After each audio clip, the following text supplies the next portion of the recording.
Bonjour, bonjour, j'espère que vous allez bien. Bienvenue dans les histoires d'Akuma.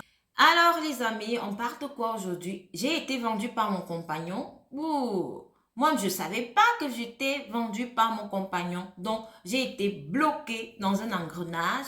Je ne savais même pas quoi faire. Et j'ai été bloquée comme ça. Voilà dans l'histoire de Marie. Marie était une fille qui venait alors du village. Elle est arrivée en ville, donc elle a eu son baccalauréat. Elle est quittée du village, elle est arrivée en ville. On dit non, tu vas venir continuer les études chez ta tante et son oncle. Elle a donc commencé la première année universitaire, elle a commencé et puis après un moment, son oncle et sa tante lui ont dit, bon là maintenant, on n'a plus assez d'argent pour te payer l'université, toi-même tu vas te débrouiller. C'est comme ça qu'elle a donc commencé à vendre de la tomate, des arachides, mais jusque-là, ça n'allait même pas, ça ne marchait pas. Après, à un moment donné, elle en a parlé à sa voisine. Sa voisine lui dit, il n'y a pas de souci, moi je vais t'amener quelque part où j'ai l'habitude d'y aller. Moi, je vais chaque soir en boîte de nuit et là-bas, je cible les mecs qui sont friqués. C'est comme ça que le soir arriva, Marie alla donc en boîte de nuit avec sa voisine.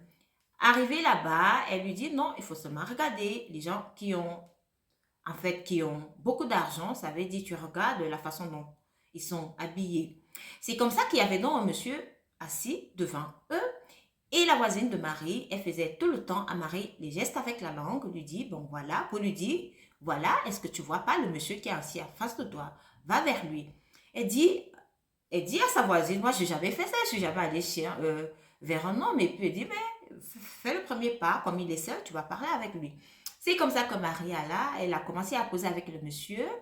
Ils se sont bien entendus. Après un moment, ils sont rentrés. Le monsieur avait pris une chambre d'hôtel, ils sont rentrés, ils ont passé la nuit ensemble. Marie a dit qu'elle a aimé ça, elle a aimé, c'était sa première fois, mais elle s'est bien enjaillée. Le matin, lorsqu'elle se relève donc pour rentrer chez elle, le monsieur lui a donné 400 000 francs CFA, donc elle a passé la nuit, elle a eu 400 000 francs CFA. Elle était tellement contente qu'elle a appelé sa voisine, lui dit, mais bon, j'ai passé la nuit avec le monsieur, il a seulement pris 400 000 francs comme ça, il m'a donné. Waouh!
La voisine de Marie dit à Marie, je t'ai dit que c'est comme ça que ça se passe. Moi, j'y vais là-bas chaque soir et puis tu attrapes un monsieur, il te plaît, il est friqué, il a beaucoup d'argent et puis basta, tu vas avec lui. C'est alors à ce moment-là que Marie se rend compte que, oh, mais c'est de la prostitution. Mais quand même, elle est rentrée avec son argent, elle a payé son semestre à l'université, elle a pu payer ce qu'elle pouvait payer et puis à un moment donné, l'argent est terminé. Donc, elle s'est dit, donc alors comment là, maintenant, l'argent est terminé, qu'est-ce que je fais? Elle rappelle encore sa voisine, elle va avec sa voisine, elles repartent en boîte de nuit. Toujours la routine, la même chose. Elle prenait seulement les gens friqués, les gens friqués, les gens friqués. C'est comme ça qu'elle le faisait, mais elle le faisait à l'insu de son oncle et de sa tante. C'est comme ça alors que sa tante avait déjà remarqué que Marie sortait. Elle sortait le soir, elle rentrait seulement le matin. Elle sortait le soir, elle se posait la question que, mais pourquoi cet enfant sort le soir et rentre le matin chaque fois? Et puis elle lui a dit, attention à ce que tu fais là-bas dehors parce que je ne sais même pas là où tu pars. Je ne sais même pas ce que tu fais. Tu rentres tous les matins. Donc, il faut faire attention parce que le dehors n'est pas bien. Tu n'es pas quitté du village ici pour venir faire ça. Même si c'est dur, on va chercher à faire autre chose. Donc, moi, j'ai grandi à l'église. C'est ce que la tante de Marie lui dit. J'ai grandi à l'église et toi aussi, tu as grandi dans l'église. Donc, il est inadmissible que je te laisse faire. En fait, je ne sais pas ce que tu fais. Et Marie aussi, elle n'a pas dit à sa tante ce qu'elle faisait. Donc, après que sa tante ait parlé de tout ça, c'est là où Marie prend alors conscience et dit non. Mais ce que je suis en train de faire là, c'est de la prostitution. Donc, il faut que j'arrête cela. C'est comme ça elle a donc arrêté. Donc, le peu d'argent qu'elle avait déjà emmagasiné, elle a quand même pu payer 3 ans d'études avec ça. Elle a payé, elle a eu sa licence. Donc, à un moment donné, elle a arrêté comme ça parce que, bon, aussi, il n'y avait pas d'argent. Elle a commencé à chercher à faire autre chose. C'est comme ça qu'une de ses amies qui, à qui on a demandé un mariage, donc elle devait se marier, elle lui dit, bon voilà, tu es mon amie, tu es ma copine, donc j'aimerais que tu sois aussi ma fille d'honneur. Marie qui était tellement contente, elle lui dit, waouh, waouh, je suis tellement contente, je vais... C'est comme ça, alors que le jour j'y arriva, il y a la cérémonie de mariage et tout. Et pendant la cérémonie de mariage, il y avait des gens, il y avait des beaux mecs, quoi. Il y avait des gens qui ont dragué Marie. Vous savez que lorsque vous êtes fille d'honneur dans un mariage, les yeux aussi sont braqués sur vous. En dehors que les yeux soient braqués sur la mariée, il y a aussi les yeux qui sont braqués sur vous. Donc, c'est comme ça qu'elle a eu des dragueurs et tout. Bon, elle a donné son numéro. Et puis, quelques semaines après, elle reçoit un coup de fil d'un de ces dragueurs-là, mais elle dit elle ne se souvenait plus exactement de qui c'était. Elle ne se souvient plus, mais le monsieur a appelé. Le monsieur dit, bon voilà, au mariage de ta copine, on avait sympathisé, tu m'as donné ton numéro et tout et tout. Bon, bref, c'est comme ça qu'elle a dit, bon voilà, elle aussi, elle est seule, donc pourquoi ne pas essayer? C'est comme ça que le monsieur lui a donné rendez-vous dans un restaurant de la place. Elle est partie. Quand elle arrive, le monsieur tire la chaise, il était vraiment gentleman, il tire la chaise, elle s'assoit, elle est contente, elle se dit intérieurement que waouh, ce genre de mec, elle n'a jamais rencontré et tout. Ils ont causé, ils ont sympathisé, elle dit non, elle est tombée amoureuse du monsieur, elle dit le monsieur était tellement doux, le monsieur lui faisait des choses que quelqu'un d'autre ne lui a jamais faites. Donc, elle était vraiment satisfaite. C'est comme ça qu'elle a commencé à sortir avec le monsieur. Donc, c'était son petit ami. Ils sont sortis ensemble pendant plus d'1 an. Ils étaient toujours ensemble. Après, un beau jour, elle reçoit une vidéo dans son téléphone où un monsieur lui a envoyé, en fait, un monsieur lui envoie cette vidéo-là où elle était dans des ébats sexuels avec son copain. Donc, je vais revenir en arrière. Donc, pendant la relation avec son copain, son copain lui dit, oh ma chérie, tu sais, il faut qu'on fasse des vidéos, j'adore ça, tu sais, c'est mon fantasme et tout. C'est comme, elle a d'abord refusé, elle a dit non, ces choses-là ne sont pas bien et tout. Après, son gars lui dit que, mais ça fait plus d'1 an qu'on est ensemble, j'aimerais bien avoir des vidéos de toi, là où nous sommes en train de s'amuser et tout. C'est comme ça que Marie a accepté, ils ont commencé à faire des vidéos, là où elle était dans ses ébats, avec son petit ami, tout le temps, c'était pareil, c'était pareil, c'était pareil. C'est comme ça que je reviens donc là où elle a reçu la vidéo d'un inconnu. L'inconnu, lorsqu'elle a reçu cette vidéo, l'inconnu lui dit, bon, voilà madame, si tu veux que je ne publie pas cette vidéo, alors, premièrement, tu viens me trouver à tel endroit. Marie, elle a eu peur. Elle a appelé son petit ami parce qu'elle sait que non, ce n'est qu'avec son petit ami qu'elle a fait ça. Elle appelle donc son copain, elle lui dit, voilà quelqu'un qui m'a envoyé une de nos vidéos où nous sommes en train de nous amuser. Et la personne dit que je dois la rejoindre à tel endroit. C'est comme ça que le petit ami de Marie dit à Marie que non, non, non, non, il ne faut même pas bouger, je vais m'en occuper de ça parce que moi, je n'ai donné ta vidéo à personne. Peut-être, j'avais perdu mon téléphone et donc je ne sais pas ce qui s'est passé. Et surtout, n'y va pas. C'est comme ça que le monsieur, il a commencé à harceler Marie en lui disant que bon voilà, si vous ne venez pas, je vais publier votre vidéo sur Internet. C'est comme ça que Marie, elle a donc pris peur, elle est partie. Elle a vu le monsieur lui dit, bon, la condition pour que je ne publie pas la vidéo, c'est qu'on doit coucher ensemble. C'est comme ça que Marie, elle est rentrée, elle a eu peur. Donc le lendemain, le monsieur ne faisait qu'appeler. Et puis finalement, elle est allée rejoindre le monsieur, elle a couché avec le monsieur. Bon, bref, 2 jours se sont écoulés. Elle reçoit encore une autre vidéo d'un autre monsieur qui envoie et dit que bon, ouais, madame, si vous ne venez pas me trouver à tel endroit, je vais publier la vidéo sur Internet. C'est comme ça que Marie prend peur. Elle dit, Seigneur, c'est quoi? Elle s'en va, elle rencontre le monsieur lui dit la même chose. Alors, monsieur, si vous ne voulez pas coucher avec moi, je publie votre numéro. Elle a encore pris peur puisqu'elle était tellement naïve et qu'elle venait du village. Bref, elle a encore couché avec le monsieur. Donc, c'était comme ça. Elle ne faisait que coucher avec eux. Et puis maintenant, un autre monsieur encore qui fait la même chose parce que son mari, à un moment donné, elle s'est dit, mais est-ce que je vais mourir bête? La seule personne avec qui j'ai eu à faire ces vidéos, c'est mon copain. Je ne comprends pas pourquoi tout le monde a ces vidéos. Ça veut dire qu'il y a quelque chose qui ne va pas. C'est comme ça qu'elle a donc commencé à faire ses propres enquêtes. Un autre jour, donc, elle reçoit encore une de ces vidéos, là où elle était toujours en train de faire ses ébats avec son copain.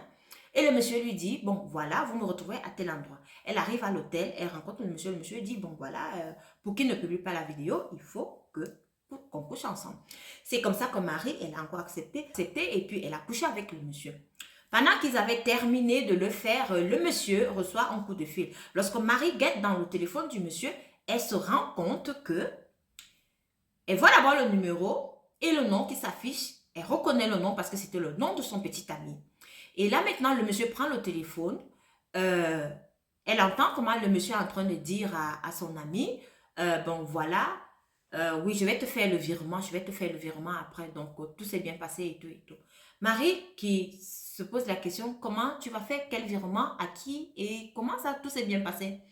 C'est comme ça que le monsieur lui dit que, mais tu ne connais pas tel, en fait, son petit ami, c'est à lui que je dois faire le paiement. Donc, comme on a couché ensemble, donc c'est avec lui c'est chez lui que je fais le versement. Elle dit quoi?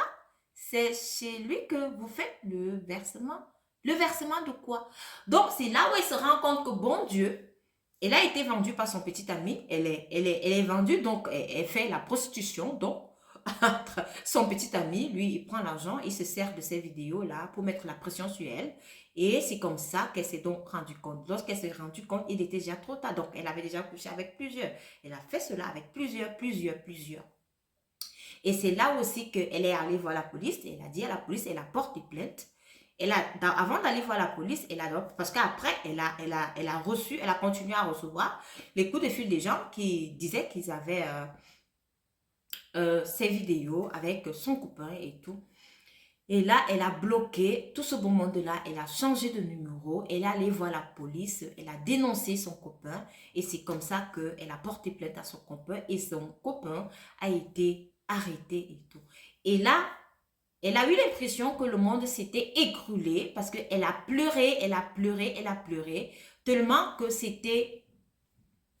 ça pesait dans son cœur elle a vu sa tante. Elle a tout raconté à sa tante, mais elle a supplié sa tante de ne pas dire à son papa, oui, son oncle. Et voilà donc comment Marie a été vendue. Juste pour dire aux jeunes filles d'aujourd'hui, il faut faire attention. Des histoires où on dit, même si vous êtes copains, même si vous êtes là, ça fait 10 ans, 15 ans que vous êtes ensemble, ou je ne sais pas combien d'années que vous êtes ensemble et que ton copain te dit, bon voilà, j'aimerais qu'on commence à faire des vidéos de nous, en train de nous amuser et tout. N'acceptez pas, moi je n'accepterai pas une chose pareille, n'acceptez pas. Bon, je ne sais pas ce qui peut arriver lorsque vous êtes mari et femme, parce que entre mari et femme, ce genre de choses se fait aussi. Mais j'aimerais avoir vos avis en commentaire, s'il vous plaît.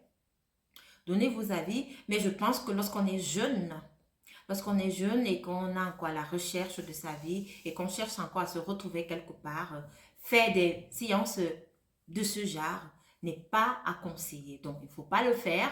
Si ton copain te dit, on fait des vidéos donneuses et pas sexuelles, il ne faut même pas l'accepter parce que demain ou après-demain, vous ne savez pas si vous seriez encore ensemble.